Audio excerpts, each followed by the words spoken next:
ত্রয়োদশ জাতীয় সংসদ নির্বাচন উপলক্ষে ভোটের আগের দিন 11 ফেব্রুয়ারি সারা দেশে সাধারণ ছুটি থাকবে। আর শিল্পাঞ্চলগুলোতে 10 ফেব্রুয়ারিও ছুটি থাকছে। বৃহস্পতিবার উপদেষ্টা পরিষদের বৈঠকের পর প্রেস ব্রিফিংয়ে প্রধান উপদেষ্টার প্রেস সচিব শফিকুল আলম এসব তথ্য জানান। এদিন উপদেষ্টা পরিষদের বৈঠকে 13টি এজেন্ডা নিয়ে আলোচনা হয়েছে। মেহেদী হাসানের রিপোর্ট। বিদেশ থেকে দেশে রেমিটেন্সের টাকা আসে নিরাপদে। তাই আজই আপনার আপনজনকে বলে রাখুন, রেমিটেন্সের টাকা যেন শুধু নগদেই পাঠায়।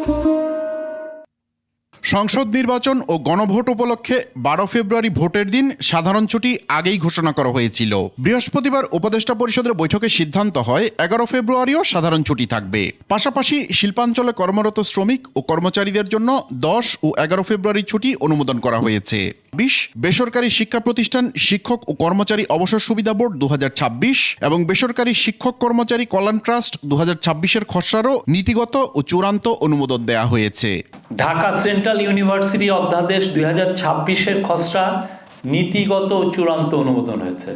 আপনারা জানেন যে ঢাকার যে 7টি কলেজ যে আন্দোলন করছিলেন সেই বিষয়ে এটা।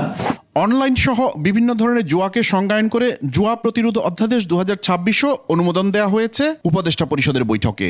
বাংলাদেশ সেন্ট্রাল ব্যাংক বলেন বা ফিনান্স মিনিস্ট্রি বলেন বা ব্যাংকিং ডিভিশন বলেন বা আইসিটি মিনিস্ট্রি বলেন, বিটিআরসি বলেন, সবাই এখন এই বিষয়ে এখন খুব ভালোভাবে নজর দিবেন এবং জুয়ার যেগুলো অ্যাপস আছে অনেকগুলো আমরা নামিয়েছি। এছাড়া মানি লন্ডারিং প্রতিরোধ অধ্যাদেশ নিয়ে আলোচনা হলেও এটি ফেরত পাঠানো হয়েছে। হাসিনার 16 বছরে কিভাবে টাকা চলে গেছে। মেহেদী হাসান, 21 টেলিভিশন, ঢাকা।